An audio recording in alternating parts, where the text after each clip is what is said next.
할렐루야, 불편한 감정 주기라는 제목으로 말씀의 은혜를 함께 나누겠습니다.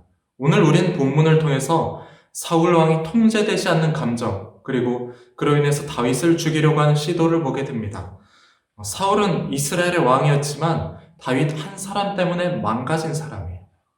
왜 이렇게 될 수밖에 없었는가? 말씀을 통해서 나누면서 오늘 우리는 우리 앞에 놓여진 여러 가지 부정적인 감정들 앞에서 어떻게 살아가야 될지를 함께 나누고자 합니다. 1절입니다. 사울이 그의 아들 요나단과 그의 모든 신하에게 다윗을 죽이라 말하였더니 사울은 모든 신하에게 공포를 합니다. 다윗을 죽여라.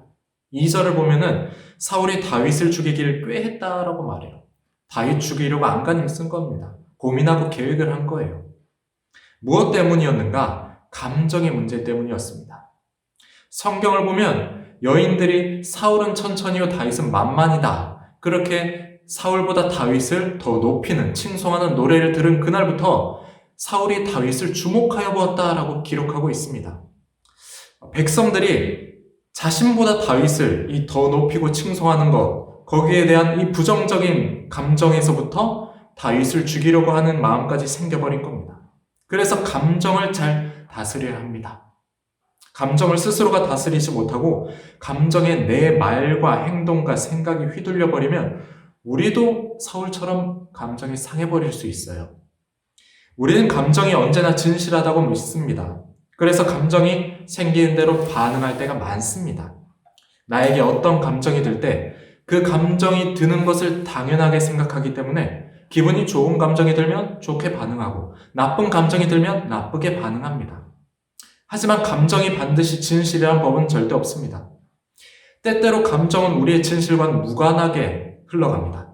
감정은 내 상황과 유익과 판단에 의해 반응되기도 합니다. 화가 난다는 거 어떤 의미에서 보자면 굉장히 자기중심적인 그 마음에서 비롯될 때도 많습니다. 내가 이걸 가져야 되는데 못 가질 때 화가 나고 울분을 토해냅니다. 어린아이들을 보십시오. 자신이 가지고 싶은 장난감, 먹고 싶은 간식, 갖지 못하고 먹지 못할 때 세상이 떠나갈 듯 울어버립니다. 그 장난감을 가져야 할 이유도, 간식을 먹어야 될 명분도 없어요. 그 감정이라는 게 굉장히 이기적인 그 마음에서 비롯되었다는 것입니다. 감정을 통제하지 못해 안타까운 결말을 맞이한 이들 또 있습니다. 출애굽 당시 이스라엘 백성들이었어요. 민수기 21장 4절 백성이 호르산에서 출발하여 홍해 길을 따라 에돔 땅을 우회하려 하였다가 길로 말미암아 백성의 마음이 상하니라. 백성들이 마음이 상했다고 말합니다. 무엇 때문인가? 길 때문이었어요. 빠른 길이 있는데 굳이 우회해서 돌아서 가니까 엄청나게 더 멀리 가게 된다는 것입니다. 그들이 생각하기에 우회할 이유가 없었어요. 곧장 가면 되었습니다. 하지만 마음에 원하는 대로 되지 않으니까 우리가 우회를 왜 해야 되냐? 이렇게 가면 우리 다 죽겠다. 그렇게 불평과 불만을 쏟아내게 됩니다. 하나님께서 주신 승리들을 여러 차례 경험했습니다. 자신들에게 주어진 약속의 땅 가나안이 있다는 것도 알고 있어요. 하지만 그들의 마음이 상해버렸습니다. 마치 하나님께서 계시지 않은 것처럼 약속의 땅이 존재하지 않는 것처럼 감정 이 길 하나 때문에 상해버렸어요. 그래서 이 광야에서 우리가 이렇게 죽어가야 되냐고, 이 하찮은 음식이 만나 매출하게 언제까지 먹어야 되냐고 그렇게 불만을 쏟아냅니다. 마음이 상해버리니 불평이 증폭되기 시작하고 걷잡을 수 없을 정도로 커져버렸어요. 결국 하나님께서는 불뱀을 보내셔서 모든 불평을 잠재워버리십니다. 우리가 과거에 얼마나 큰 은혜를 경험했든 또 얼마나 큰 승리를 맛봤든 그건 중요하지 않습니다. 지금 내가 만약에 이 불편한 감정들이 있다면 그 감정들을 어떻게 내가 다스려야 되는가, 감정을 상하게 만드는 이 문제들을 어떻게 처리할 것인가, 그것이 굉장히 중요합니다. 그게 되지 않는다면 옛날에 얼마나 큰 은혜를 경험했던 그 은혜는 잊어버리게 될 거예요. 어떤 이들은 상한 감정을 그대로 묵혀둡니다. 그리고는 감정을 잘 참았다, 난 승리했다, 그렇게 말합니다. 하지만 절대 그렇지 않습니다. 상한 감정은 그 감정을 좋은 감정으로 바꾸지 않는 이상 그대로 두면은 골마버립니다. 없어져 버리지 않아요. 그래서 옛날 감정들이 욱하고 올라올 때가 있는 것입니다. 부부싸움 하다가 신혼 때 상했던 감정이 다시 이렇게 끄집어내는 이유가 바로 거기 있습니다. 감정은 그냥 내버려둬서는 안 돼요. 사울을 보십시오. 요나단이 다윗을 변호하러 이렇게 말하거든요. 요나단이 그의 아버지 사울에게 다윗을 칭찬하여 이르되 원하건대 왕은 신하 다윗에게 범죄하지 마옵소서. 그는 왕께 득죄하지 아니하였고 그가 왕께 행한 일은 심히 선함이니이다. 그가 자기 생명을 아끼지 아니하고 블레셋 사람을 죽였고 여호와께서는 온 이스라엘을 위하여 큰 구원을 이루셨으므로 왕이 이를 보고 기뻐하셨거늘 어찌 까닭 없이 다윗을 죽여 무죄한 피를 흘려 범죄하려 하시나이까. 요나단은 팩트를 말합니다. 실제 다윗은 사울 왕에게 범죄한 게 없습니다. 항상 선하게 행동했어요. 골리앗과 싸울 때 생명을 아끼지 않았습니다. 사실이에요. 하지만 사울의 상한 감정은 이와는 별개입니다. 사울은 다윗의 이 팩트 때문에 감정이 상했어요. 다윗이 놀라운 승리를 거두었기 때문에 감정이 상한 겁니다. 그렇기 때문에 사울은 아직 다윗에 대한 감정이 사라질 수 없는 겁니다. 하지만 사울, 요나단의 변호에 다시금 다윗을 궁으로 부릅니다. 감정을 묵혀두고 내려놓고 다윗을 이제 부른 거예요. 어느 정도 해결이 된 것처럼 보였죠. 하지만 아니었습니다. 그래서 옛날과 비슷한 상황이 발생했을 때 또다시 사울은 감정에 자신을 맡겨버렸어요. 8절입니다. 전쟁이 다시 있으므로 다윗이 나아가서 블레셋 사람들과 싸워 그들을 크게 쳐 죽이매 그들이 그 앞에서 도망하니라. 다윗이 전쟁에서 큰 승리를 거둡니다. 그리고 이 승리 뒤에 사울은 이렇게 반응합니다. 사울이 손에 단창을 가지고 그의 집에 앉았을 때 여호와께서 부르신 악령이 사울에게 접하였으므로 다윗이 손으로 수금을 탈 때 사울이 단창으로 다윗을 벽에 박으려 하였으나 그는 사울의 앞을 피하고 사울의 창은 벽에 박힌지라 다윗이 그 밤에 도피하매 또다시 사울이 다윗을 죽이려고 합니다. 다윗이 높이 올라가자 사울은 다시 다윗을 시기합니다. 사울에게 아직까지 다윗은 만만이요. 그 백성들의 노랫소리가 잊혀지지 않았던 거예요. 계속해서 마음속에 다윗을 향한 이 불편한 감정이 남아있었던 것입니다. 사울이 자신의 감정에 사로잡혔듯이 우리 역시 우리의 감정 때문에 곤란했던 적은 없습니까? 불편한 감정, 시기하고 질투하는 감정, 분노하는 감정. 이 감정들이 내가 참자 하면서 다 사라졌다고 생각을 했는데 옛날과 비슷한 상황들이 만들어졌을 때 다시 감정이 올라온 그 경험을 한 적은 없습니까? 이제 이 감정의 문제를 한번 생각해 보자고요. 요한복음을 보면은 우리에게 너희 기쁨을 빼앗을 수가 없다라고 말하고 있어요. 그러니 그리스도인의 기본 상태는 기쁨인 것입니다. 아무도 우리 기쁨을 빼앗지 못하기 때문입니다. 우리는 죄로 인해 죽음 외에 다른 길이 없던 존재였습니다. 그런 우리의 삶이 예수 그리스도인에 인해서 구원받고 하나님의 자녀가 되었어요.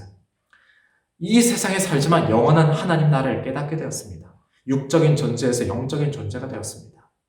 그런 의미에서 볼 때 우리의 짧은 이 인생길에서 영원한 기쁨, 이것을 빼앗을 수 있는 사람, 어떤 환경은 아무것도 없다는 것입니다.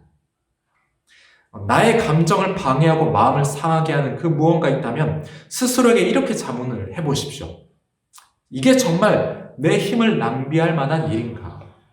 나를 불쾌하게 하는 이 상황들, 이 사람들, 거기에 내 기쁨을 빼앗겨야 되는가? 그렇게 한번 질문을 해보자고요. 그러면 나에게 주어진 이 영원한 기쁨을 빼앗을 만한 사건들, 사람들은 아무것도 없다는 것을 깨닫게 될 것입니다. 4절과 5절에서 요나단이 사울에게 말한 내용을 기억해 보길 원합니다. 요나단은 정확한 사실만을 사울 왕에게 전달했습니다. 다윗은 범죄하지 않았다. 이스라엘에게 큰 구원을 행했다. 사실 어떻게 보자면 사울보다 요나단에게 다윗이 더 부담스러운 존재였습니다. 사울은 이미 왕이었습니다. 나라를 통치하고 다윗을 자신의 수하에 거느리고 있었어요. 하지만 요나단은 아닙니다. 그에겐 다윗이 앞으로 어떻게 되느냐에 따라서 자신이 왕이 될지 아니면 다른 무언가 될지 아마 요나단의 입장에서 보자면은 왕이 되는 거 왜 다른 거 생각하지 않았을 거예요. 그런 면에서 볼 때 요나단에게는 다윗이 가장 큰 정적입니다.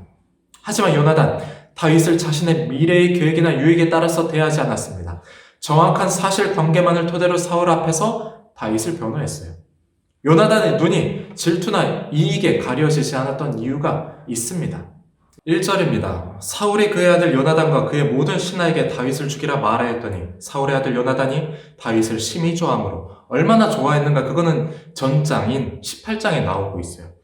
18장 1절을 보면 다윗이 사울에게 말하기를 마침에 요나단의 마음이 다윗의 마음과 하나가 되어 요나단이 그를 자기 생명같이 사랑하니라 이렇게 기록합니다. 사랑이었습니다. 사랑이 해답이었어요. 요나단은 다윗을 사랑했습니다. 인간의 본질은 사랑입니다. 사랑은 우리의 부수적인 요소가 아니에요. 어찌 보면 사랑, 인간 본질 그 자체라고도 할 수 있습니다. 성경은 하나님이 사랑이라고 분명히 가르치고 있습니다. 우리는 사랑으로 태어났어요. 하나님의 형상을 닮았습니다. 이미지 오브 갓. 그런데 그 이미지가 사랑인 거예요. 그리고 하나님께서 남녀를 창조하시면서 서로가 한 몸을 이루어 사랑 안에 인류가 세상을 다스리도록 하셨습니다. 우리 본질이 사랑이기 때문에 진정한 사랑은 조건적이지 않아요. 사도 바울은 고린도 교회에 보낸 편지에서 사랑의 정수에 대해서 말하고 있습니다. 오래 참고, 온유하고, 시기하지 않고, 교만하지 않고, 자랑하지 않고, 무례하지 않고, 성내지 않고, 유익을 구하지 않고, 악한 것을 생각하지 않고, 또 모든 것을 참고 믿으며 견딘다. 요나단에게 바로 이런 사랑이 존재했습니다. 그래서 시기하지 않았어요. 왕자란 자리를 자랑하지 않고 교만하지 않았어요. 자신의 유익을 구하지 않았습니다. 그렇기 때문에 다윗을 향한 사랑으로 그를 변호했던 것입니다. 다윗을 볼 때 전혀 가려지는 것이 없이 다윗이라는 사람 그 자체만을 바라볼 수 있었던 것입니다. 때로는 우린 자세한 내막을 알지 못한 채 사람들을 판단하게 되는 경우가 있습니다. 그 사람의 입장이 되어보지 못했고 얼마나 힘든 일을 경험했는지 모르고 어떤 상황에서 살아왔는지 몰라요. 그럼에도 때때로 우리는 저 사람은 너무 불친절해. 저 사람은 너무 소극적이고 신경질적이야. 그렇게 판단하기도 합니다. 사실 그런 모습들에는 그런 만한 이유가 있기 때문일 거예요. 우리는 겉으로 보여지는 이면에 어떤 일들이 일어나는지 알지 못하기 때문에 이 보여지는 것으로 사람 판단하는 것은 극도로 자제해야 합니다. 특히 오늘날 같이 인터넷의 발달, 영상이나 사진들, 사람들의 글들 이런 것들 보면서 판단할 때가 많아요. 우리에게 가장 쓸모없으며 무용한 것, 그것을 따지자면 아마 판단의 눈일 것입니다. 판단의 눈은 어떠한 경우에도 우리에게 도움이 될 수가 없습니다. 우리가 하나님처럼 이 세상의 모든 지식을 가지고 있고 또 모든 경험을 깨닫고 있다면 판단해도 좋을 것입니다. 하지만 우린 그렇지 못합니다. 시간과 공간의 한계 속에 살아가고 우리에게 직접적으로 관계된 것 외에는 거의 대부분을 알 수가 없습니다. 그래서 상대방으로 살아보지 않는 이상 우리는 상대방을 온전히 알 수가 없어요. 그래서 인간의 판단은 불완전한 것이고요. 그 판단의 어떤 성공률로 따지자면 극도로 낮은 퍼센테이지일 것입니다. 그래서 사도 바울은 로마서에서 남을 판단하는 것이 너 자신을 정죄하는 꼴이 된다라고 말합니다. 또한 판단하는 사람은 하나님의 판단, 즉 심판도 피하지 못한다라고 말하고 있어요. 그렇기 때문에 판단의 눈은 우리에게 마이너스면 마이너스지 절대 플러스가 될 수는 없습니다. 성도 여러분, 사랑의 눈으로 세상을 바라보길 원합니다. 판단하는 대신 시간을 들여서 알아가면서 내가 판단했던 대상들에 대해서 관심을 기울여 보십시오. 하나님께서 우리를 판단하지 않으시고 사랑하셨기 때문에 지금의 내가 있다는 것을 기억하길 원합니다. 그러면 우리도 마찬가지로 이 너그러운 마음을 가지고 사람들을 대하게 될 거예요. 비판보단 이해하려고 노력하게 될 것입니다. 어떤 인생을 살아왔는가 이 사람이, 어떤 어려움을 겪어왔는가 그것을 이해하게 될 것입니다. 사랑의 눈으로 바라볼 때 그렇습니다. 오늘 우리 사울의 이 판단하는 눈이 아니라 요나단의 이 사랑의 눈을 가지길 원합니다. 사랑의 눈으로 넘어진 자를 일으켜주고 어그러진 마음을 고쳐주고 예수님께서 말씀하셨듯이 내 이웃을 네 자신같이 사랑해라. 그렇게 사랑하면서 참된 그리스도인으로 살아가는 성도 여러분들 되시기를 주님의 이름으로 축복합니다.